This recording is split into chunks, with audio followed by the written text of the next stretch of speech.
আসসালামু আলাইকুম সবাইকে। আশা করি সবাই অনেক ভালো আছেন। তো আমি আসলে আপনাদের কাছে প্রথমে অনেক দুঃখ প্রকাশ করতেছি। আহ, যারা আমার এই চ্যানেলের রেগুলার দর্শক ছিলেন বা অনেক দিন ধরে আমার সাথে যুক্ত, আমার ভিডিওগুলো পছন্দ করেন, তো আপনাদের অনেক আবেগ অনুভূতি, অনেক কিছুই এই চ্যানেলের সাথে জড়িত। তো আমি আসলে আপনাদের এই আহ, আবেগ অনুভূতিটাকে হয়তো সময় মতো বা মূল্যায়ন করতে পারি নাই, অনেকদিন ভিডিও দিতে পারি নাই। তারপরে আপনার কিছু ভিডিও আসছে যেগুলো নিয়ে আপনারা আপত্তিও করেছেন। তো সব কিছুর জন্য আমি দুঃখ প্রকাশ করে নিচ্ছি। আমার অবস্থান কি পরিস্থিতি সবগুলো অবশ্যই আমি ক্লিয়ার করব, কিন্তু একটু সময় সাপেক্ষ। কোনো একটা বিষয় সম্পূর্ণ ক্লিয়ার না হওয়া পর্যন্ত সেটা নিয়ে কোনো একটা বিষয় বলা, বিবৃতি দেওয়া আসলে ঠিক না। তো ইনশাল্লাহ একটু ধৈর্য ধরেন, আমি বিষয়গুলো ক্লিয়ার করব, আর আমার জন্য একটু দোয়া করবেন।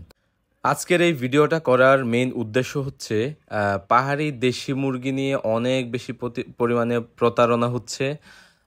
এটা নিয়ে যত ধরনের গুজব, এটা নিয়ে হাইপ, এটা নিয়ে অনেক বিষয় হচ্ছে, এবং এটা নিয়ে আলোচনা সমালোচনা অনেকগুলো বিষয় হচ্ছে। তো বিশেষ করে প্রতারণাটা বেশি হচ্ছে। তো এই প্রতারণাটা আসলে কিভাবে হচ্ছে, এই সবগুলা বিষয় থেকে যেন আপনারা বাঁচতে পারেন, এই বিষয়গুলো, আর আপনারা কিভাবে পাহাড়ি বাজার থেকে বিভিন্ন পাহাড়ি অঞ্চল থেকে আহ, পাহাড়ি দেশি মুরগি সংগ্রহ করতে পারবেন, সেই বিষয়গুলো ইনশাল্লাহ আপনাদের সাথে শেয়ার করব। তো প্রথমত পাহাড়ি দেশি মুরগিটা আসলে কি, এই জিনিসটা প্রথম একটু বলি।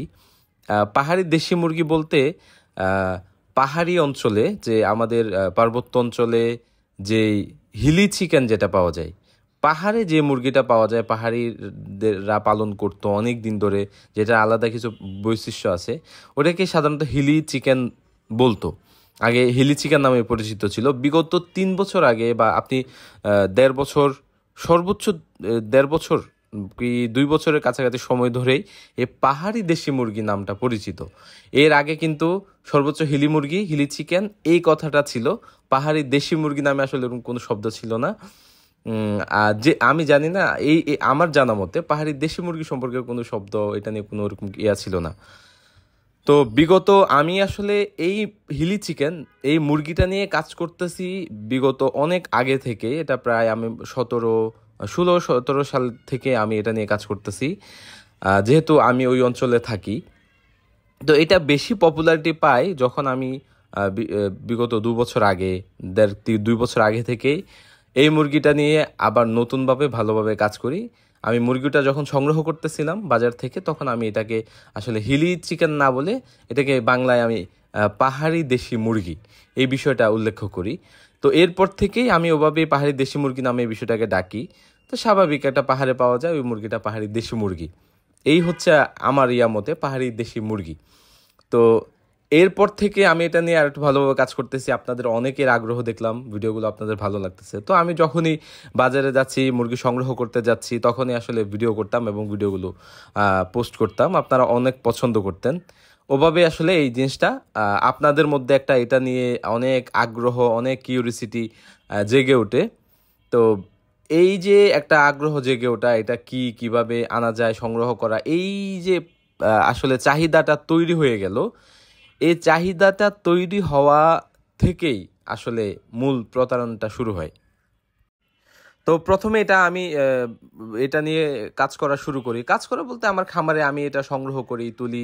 আমারও বেশ ভালো লাগে। আমার খামার সেক্টরে আমার সবচেয়েতে পছন্দের জিনিস হচ্ছে মুরগি। আমি মুরগি খুব পছন্দ করি, বিভিন্ন ভ্যারাইটির মুরগি সংগ্রহ করা, এগুলাকে রাখা, ওদের সৌন্দর্য দেখা, মানে এই জিনিসটা আমি খুব পছন্দ করি। তো আমি এটা নিয়ে কাজ শুরু করি। এরপর আস্তে আস্তে অনেক অভিজ্ঞরা, অনেক আপনার বড় বড় খামারে এটা নিয়ে কাজ শুরু করে। তার মধ্যে অন্যতম ছিল শাকিল ভাই। শাকিল ভাই এটা নিয়ে আরও ডিপলি রিসার্চ করে এটা নিয়ে কাজ শুরু করে। তো তখন আমি দেখলাম যে না, এটার একটা ভালো সম্ভাবনা আছে, এটার অনেকগুলো ভালো দিক আছে, এগুলো আসলে আরও ভালোভাবে তুলে ধরা দরকার, এবং এটা নিয়ে যদি কিছু ভালো ভালো অভিজ্ঞরা কাজ করে, তাহলে এটা একটা সুন্দরভাবে দেশে খামারিদের পর্যায়ে এটার একটা সুফল আসবে। এটা চিন্তা করে আমি ওভাবেই কাজ করতেছিলাম। আরেকটা বিষয়, আমি তেমন বেশি যখন বাজার থেকে সংগ্রহ করতেছি, বাজারের ঠিকানা দেওয়া, তারপরে এটা কোথায় পাওয়া যায়, কিভাবে সংগ্রহ করবেন, এই বিষয়গুলো নিয়ে আমি আসলে কখনো অত স্পষ্ট করে বলতাম না। যদিও আপনাদের অনেক রাগ ক্ষোভ থাকতো, তারপর আমি এটা বলতাম না। বেশ কিছু কারণে এটা বলতাম না, তার মধ্যে অন্যতম হচ্ছে যে এটা মার্কেটটা নষ্ট হয়ে যাবে। মার্কেটটা নষ্ট হওয়া বলতে, এই জিনিসটা পাহাড়ি অঞ্চলের একটা জিনিস, এটা সমতলে যাওয়ার পর এটা উন্মুক্ত একটা জিনিস, এটা বন্দি অবস্থায় যখন যাবে, যাওয়ার পর তার আসলে নেচার কীরকম, তার এটা আসলে কি ওখানে এসে সারভাইভ করবে কিনা, এবং এই বিষয়গুলো আসলে একটু জানা দরকার। এখন এগুলো জানার আগেই যদি আপনারা আগ্রহবশত এখান থেকে এসে সংগ্রহ করে নিয়ে গেলেন, অনেকেই নিয়ে গেলেন, নিয়ে দেখলেন জিনিসটা টিকাইতে পারতেছেন না, বা এখানে যেরকম রেজাল্ট ওই রেজাল্টটা আপনার ওখানে আসতেছে না, এইরকম যখন অনেকেই করবে, তারপরে হয়ে যাবে কি এটা একটা ব্যাড ইফেক্ট পড়বে, জিনিসটার সম্পর্কে মার্কেটে একটা খারাপ অবস্থা হয়ে যাবে, অনাগ্রহ হয়ে যাবে। টার্কির মতো, টার্কি যেমন হয়েছিল, হঠাৎ করে আসছে, সবাই শুধু পালন করতেছে আর পালন করতেছে, সবাই পালন করতেছে, কিন্তু খাওয়ার বেলায় কেউ খাচ্ছে না। এক সময় গিয়ে পুরো বাংলাদেশে পুরো খুব ভাইরাল গেছে এই টার্কি জিনিসটা। এক সময় গিয়ে এখন টার্কি কই, টার্কি এখন আর ওই অবস্থানে নাই একদম, ও মানে কোন ওরকম অবস্থানেই নেই। এই কারণে মূলত আমি এই সমস্ত ডিটেলসগুলো অত শেয়ার করতাম না। আমি চাচ্ছিলাম যে একটু শাকিল ভাই যেভাবে কাজ করতেছে, একটু অর্গানাইজলি, আরও কয়েকজন যেভাবে আর কাজ করতেছিল, অর্গানাইজলি সংগ্রহ করে বিষয়গুলো বুঝে শুনে ওভাবে করা। তো এক সময় যখন দেখতেছে এটা নিয়ে আরও বেশি হাইপ হয়ে যাচ্ছে, অনেক বেশি প্রতারণা হচ্ছে, এবং মানুষ সমানে এটার পজিটিভ নেগেটিভ দিক না বুঝেই এটা নিয়ে কাজ করতেছে, তখন আমি আসলে পাহাড়ি মুরগির হাটের ভিডিওটা কমাই দিলাম, এবং পাহাড়ি দেশি মুরগি নিয়ে ভিডিও দেওয়া একদম কমাই দিছি। আমি শেষের দিকে একদম কমাই দিছি, যে যে দেখতেছি ওটা ওভার হাইপ হয়ে যাচ্ছে, এবং যার কারণে এর ফাঁকে যারা আপনার এই যে প্রতারক চক্র আছে, এরা কিন্তু ভালোই ইনকাম করতেছে এর ফাঁকে, কিন্তু প্রতারিত হচ্ছে সাধারণ ক্রেতারা। তো পাহাড়ি মুরগির মধ্যে বিভিন্ন কয়েকটা জাত বা ধরন আছে, যে একটু ইউনিক যে ধরনগুলো আছে, যেমন একটু দাড়ি আছে, একটু ঝুঁটি আছে, তারপরে এই ধরনের একটু ইউনিক হলে, গলাচিলা হলে, এইটার জন্য প্রচুর দাম চায়। আমি কিছু কিছু জায়গায় দেখছি যে ছাগলের 2টা মুরগি দিয়ে একটা ছাগল পাওয়া যাবে, দেশি একটা বড় মোটামুটি মাঝারি সাইজের একটা ছাগল পাওয়া যাবে, এই দামে তারা চাচ্ছে, এবং মানুষ ওই দামে কিনতেছেও। তো আমার কথা হচ্ছে ভাই, এই মুরগি কি স্বর্ণের ডিম পারবে? এত দাম দিয়ে এই মুরগিগুলো কিনে আপনারা কি করবেন?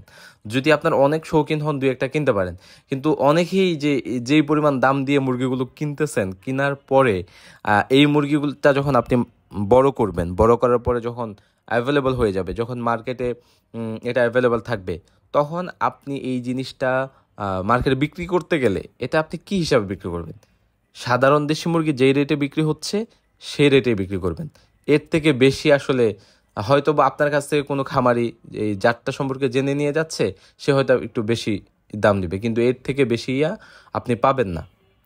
তো আপনাদেরকে যত যাই বলি, মানে এভাবে প্রতারিত হয়েন না, অনেক বেশি দামে কিনেন না, এসে যত যাই বলি, যার কেনার সে আসলে যেভাবেই হোক, যেখান থেকে হোক, অনেক কষ্ট করে আপনার অনেক প্রতারিত হয়ে হলেও সে সংগ্রহ করে ফেলবে।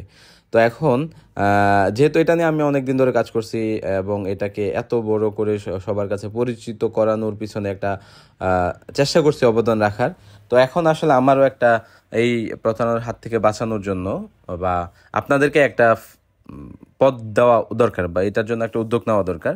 তো আমি একটা ডিসিশন নিয়েছি, সেটা হচ্ছে এখন থেকে ইনশাল্লাহ আমি হয়তো কিছুদিন পর থেকে শুরু করব, আমার আশেপাশে বা পার্বত্য অঞ্চলে যতগুলো পাহাড়ি হাট আছে, ওই পাহাড়ি হাটগুলোতে কি দামে মুরগি বিক্রি হচ্ছে, ব্যাপারীদের সাথে কথা বলে দেওয়া, মুরগির দাম, ওই হাট কয়টায় বসে, কোন তারিখে বসে, এবং বিভিন্ন জায়গা থেকে ওই হাট পর্যন্ত কিভাবে যাবেন, এবং যারা দূর দূরান্ত থেকে যাবেন তারা কোন হোটেলে থাকবেন, বা কিভাবে রাতটা থাকবেন, এই বিষয়গুলা আমি সম্পূর্ণ ইনশাল্লাহ আপনাদের সাথে শেয়ার করব।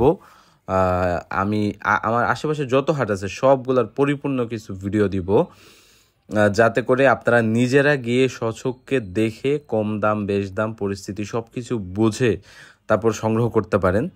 তো পাহাড়ি দেশি মুরগি নিয়ে আপনাদের আর অন্য কোনো কিছু জানার থাকলে অবশ্যই কমেন্টে জানাবেন, আমি ইনশাল্লাহ চেষ্টা করব ওইগুলো নিয়ে কিছু ভিডিও দিতে, যাতে পরিপূর্ণভাবে আপনারা উপকৃত হন। আমার এই ছোট্ট উদ্যোগটা আশা করি যে আপনাদের কাজে আসবে। আল্লাহ সবাইকে ভালো রাখুক। আজকের ভিডিওটা এখানেই শেষ করি। আল্লাহ হাফেজ, আসসালামু আলাইকুম।